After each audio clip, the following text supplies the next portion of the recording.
For a long time, the barrier of entry to have the Moog sound as part of your modular has been high. The most reasonable option was the Mother 32, but it was costly for both your wallet and your rack space at $700 and 60 HP. But in the twilight of Summer NAMM 22, Moog dropped a surprise announcement. A new, full synthesizer voice in a compact package. And best of all, it undercuts the Mother 32's price by half at a very un-Moog-like $350. Sure, you have to put it together yourself for that price, but it's an easy, solderless endeavor. After 10 minutes or so, you'll be ready to roll with a full Moog synth that includes some familiar bits and some not so familiar bits. I'm Donald Jordan for Bloom Music, and this is the Moog Mavis.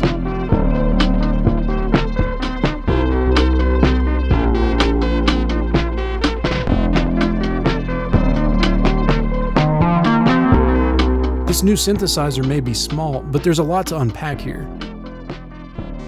Today, we'll listen to the individual components of the synth, review the implementation of Moog's first ever wave folder, and then determine the synth's value as a standalone unit versus as an addition to your Eurorack system. But first, let's look at Mavis's architecture.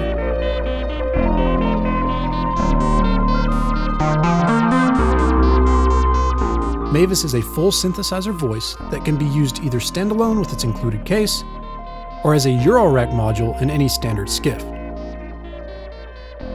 It has a single oscillator with a continuously variable wave shape, from a sawtooth to a square wave with modulatable pulse width. For a filter, you get the classic, unmistakable 24 decibel per octave Moog ladder. All of this passes through a VCA that can be controlled by the envelope or switch to a handy, always open drone mode. Modulation is handled by a single LFO and single envelope with a blendable modulation mix for both the pitch and cutoff. You get a rudimentary keyboard to use the module in standalone mode, and a 24-point Patchbay for when you want to use the module as part of your Eurorack system. And finally, for the first time ever in a Moog synth, you have a wave folder. Now let's do a deep dive into the individual components of the synth.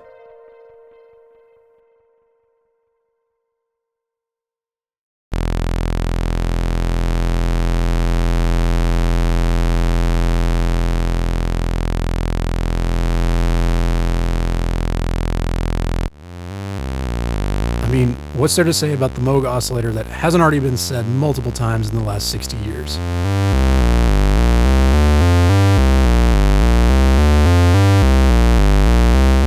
It's that old familiar sound. It has all the girth and buzziness you'd expect.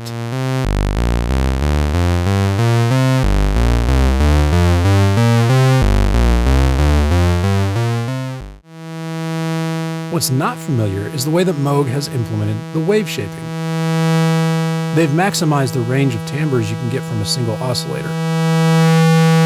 Unlike their other single oscillator synths like Workstat and Mother 32 where the oscillator type is on a switch, Mavis has a blendable wave knob. So not only can you get a pure saw or square wave,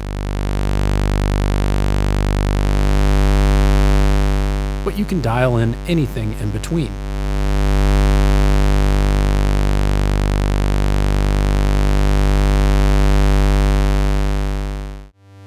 And since the square wave has a pulse width control, you have a wide range of wave shapes available by blending different pulse widths with the saw at varying depths.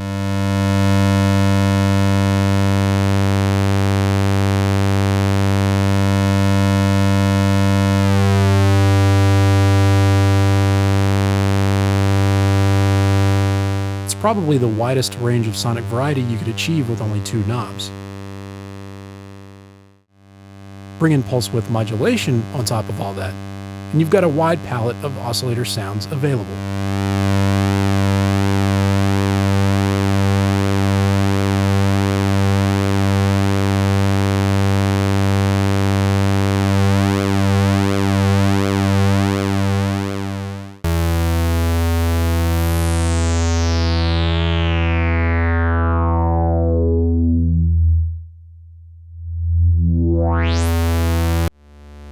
This filter sound will be instantly familiar with anyone who is acquainted with Moog's ladder.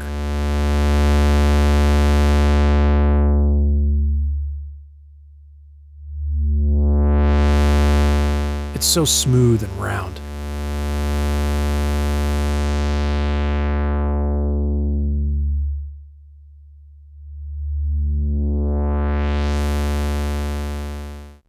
It has the expected smudge and purr, and you probably don't need a YouTube video to know what it's going to sound like.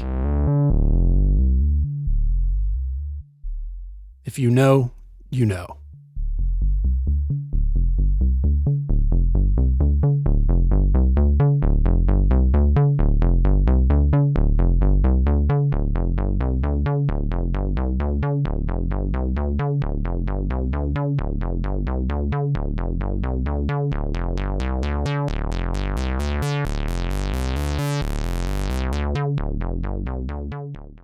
It does have that characteristic bass drop-off with resonance.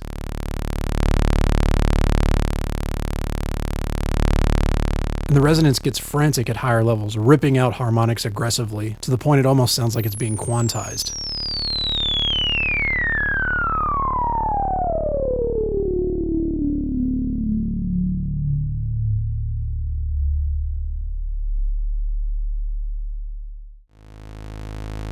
The one kind of classic characteristic that the filter lacks is the filter drive that Moogs are known for.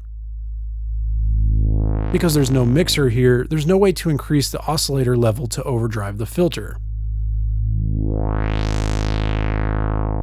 I tried a handful of different routings using the +5 volts from the attenuator and the wave folder, and there was no way I could find to drive the filter in any way that had a significant effect on the character. Sending very quiet signals also didn't result in a change, so it seems like there's some kind of gain stage trickery going on here.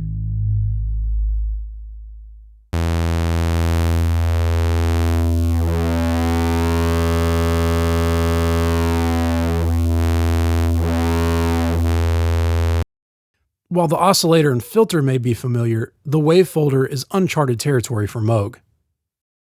For those unfamiliar, a wave folder clips a wave at a certain threshold, but rather than simply lopping off the clipped waveform, it inverts it and adds it back into the signal, folding it back on itself. Hence the name, wave folder. The wave folder takes the already diverse range of sounds available from the VCO wave mixer and pushes it even further.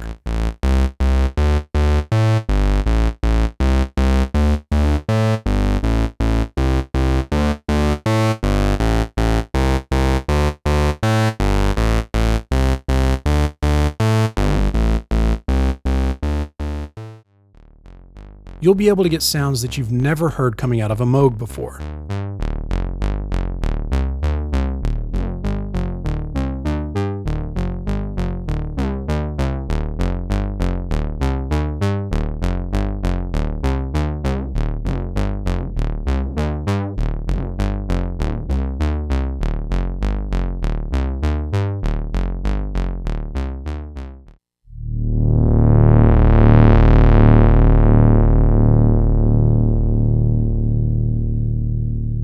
It sounds sweet.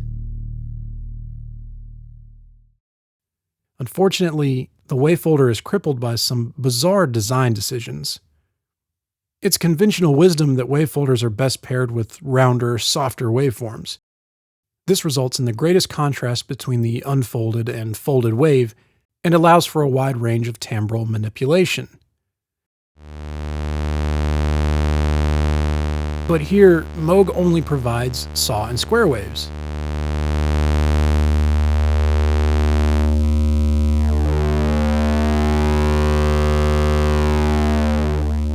While a saw wave can do some interesting things through a wave folder, wavefolding a square effectively does nothing.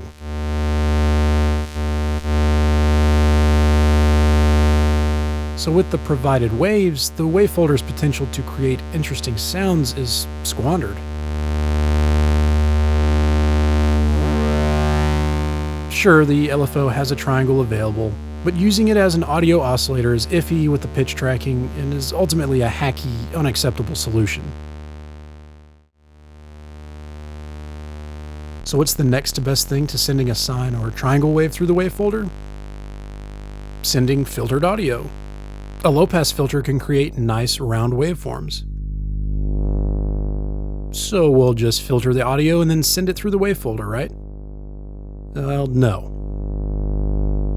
Inexplicably, Moog has chosen to make the audio path fixed, and the wave folder is between the oscillator and the filter.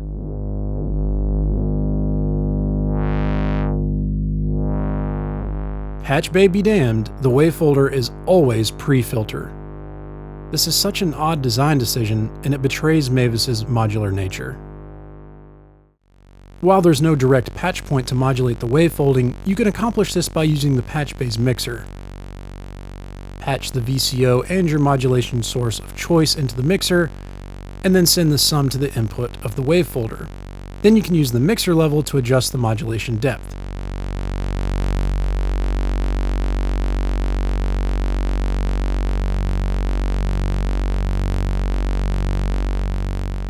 You can get some nice movement this way, but because the only wave worth folding is the saw, you don't get a very dramatic result by modulating the wave folding.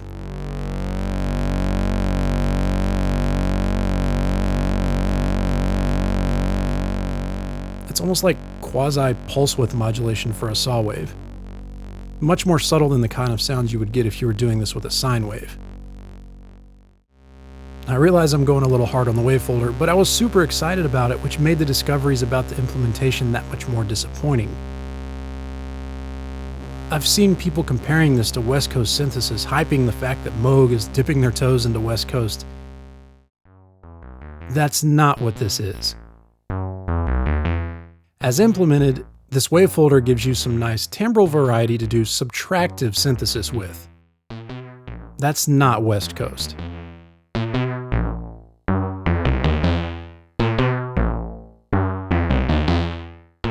Don't get me wrong, you can get some gnarly sounds out of Mavis, but don't go in thinking you're going to be getting into Buchla territory.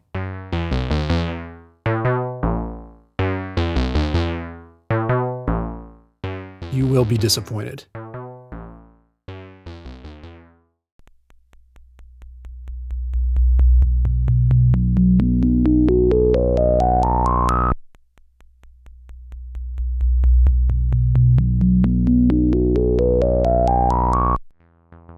Modulation is pretty straightforward on Mavis, with one LFO, one envelope, and a sample and hold circuit. The LFO is simple as expected, with just two knobs, but like with the main oscillator, the wave type is blendable instead of just being on a switch. This lets you find some interesting sweet spots between the two waves.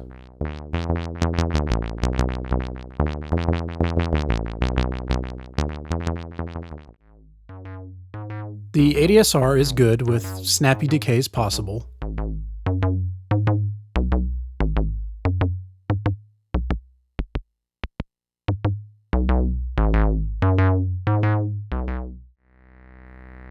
However, I found the attack time much too fast at its slowest setting, at only about 2 seconds.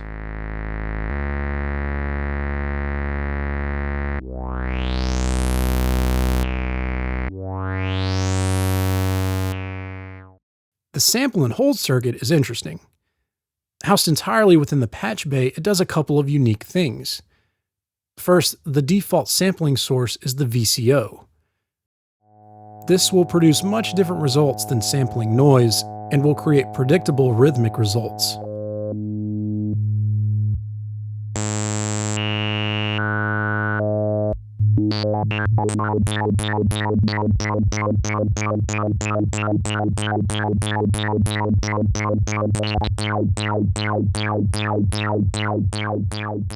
Not something you'd ever get by sampling a random source, and there are some delicious happy accidents to discover.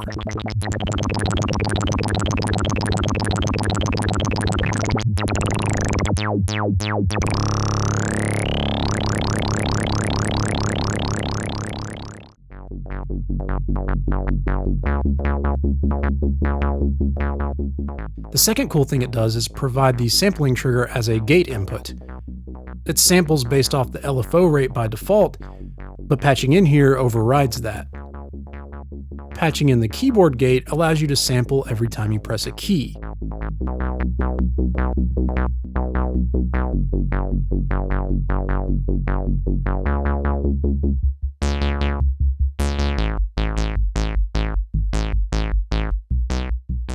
At subtle depths, this can provide nice organic results.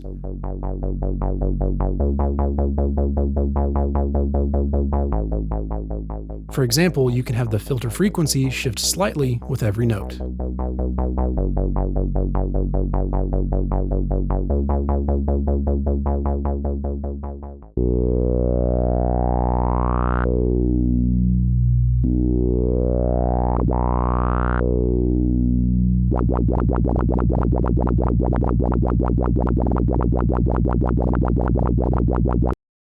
The Patchbay opens up some creative possibilities for modulation. You get a 2-input mixer with an available -5V offset, and then there's an attenuator with an available +5V offset. You get a passive mult, a 1-input to 2-output, and then you get the previously mentioned sample and hold circuit. Beyond that are several ins and outs for various modulation sources and destinations. Other than patching the oscillator output into the wave folder, there are no audio patch points at all here, so the Patchbay is pretty much entirely focused on modulation manipulation and routing. With a decent-sized Patchbay, I was surprised to find only 4 modulation destinations: pulse width, cutoff, VCA, and LFO rate. One interesting quirk about the Patchbay is that using the outputs of the LFO and envelope does not break their normal routings. This lets you do cool things like using the LFO to modulate its own rate, while still using the mod mix routings to have the LFO affect pitch, pulse width, or filter. This also means you can use the VCO as double duty for audio rate modulation or send the envelope somewhere interesting like LFO rate, without losing the normal functionality of those sources on the panel, and without having to use any mults.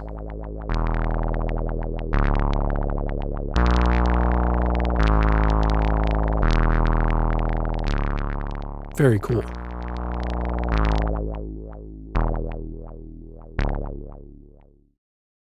There are some disappointing omissions as far as the patch points go. Neither the VCO or LFO waves are modulatable. Modulating the VCO wave in combination with pulse width modulation could have made for some really cool interactive movement, but unfortunately it's not possible. Another bummer is there's no way to accomplish filter tracking without the use of an external buffered mult to duplicate your keyboard signal. I thought maybe the KB-CV output would mirror the 1V per octave input when in use, but it doesn't. It only outputs the signal from the built-in keyboard. Finally, because the wave folder is hard routed to the filter, it can't be used to fold modulation sources, only audio. None of these are deal breakers, but they seem obvious, and there's enough room on the panel that Moog could have squeezed in a few more patch points. Before I move on from the Patchbay, I'll share a few tricks. First is pitch modulation. I was surprised to not find an input for pitch modulation. Fortunately, you can overcome this with the mixer. Patch your 1V per octave signal into input 2 of the mixer. Input 2 does not get changed, and you get an exact copy at the output. Then put your modulation source into input 1, and then the 1 level knob will control your modulation amount.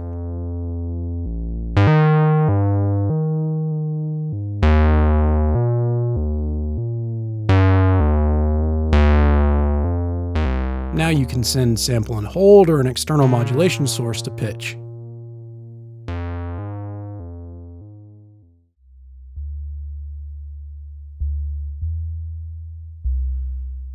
Sometimes I'm not satisfied with the maximum depth of the envelope on the cutoff, especially when I've got the VCA open and I'm using the filter like a low-pass gate.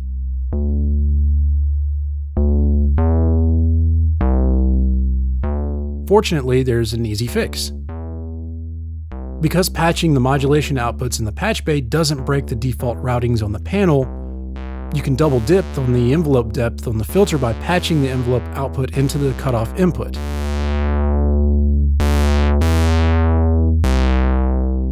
Now your envelope goes twice as deep, and you can fine-tune the modulation amount with the VCF mod amount knob.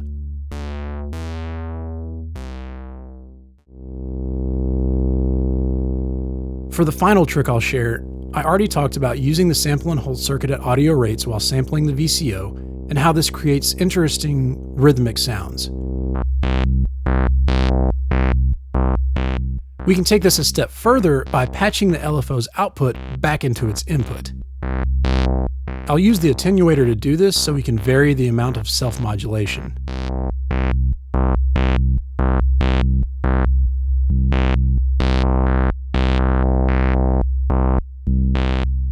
Now we get these beautiful self-generative sequences.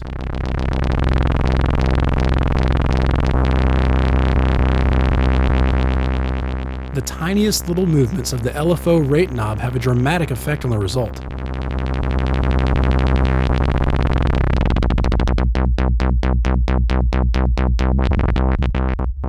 And because the VCO is the sample source, playing different notes on the keyboard shifts the generated rhythm and sequence.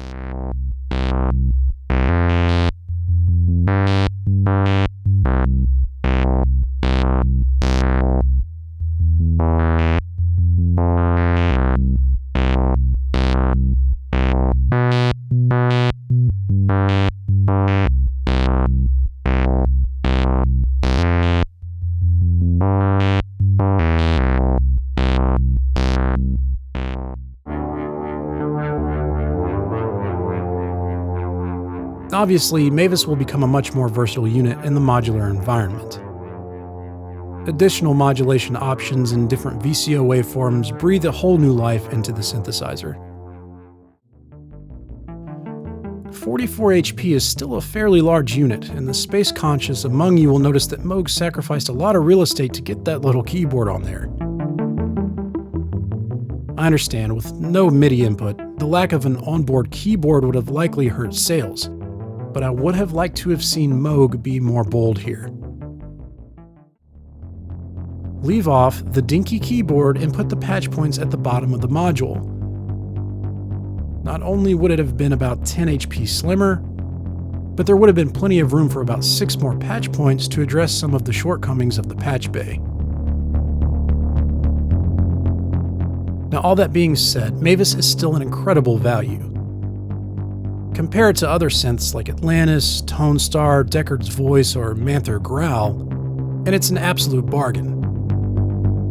Obviously, Mavis is less complex than those units, but you're still getting a classic oscillator and filter, along with the wave folder and all the modulation goodies at an unbeatable price. Never thought I would say Moog and bargain in the same sentence, but here we are. So that does it for my thoughts on the synth. Now let's hear some patch examples before I wrap up.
summarizing the Mavis is tough because it's kind of a tale of two synths.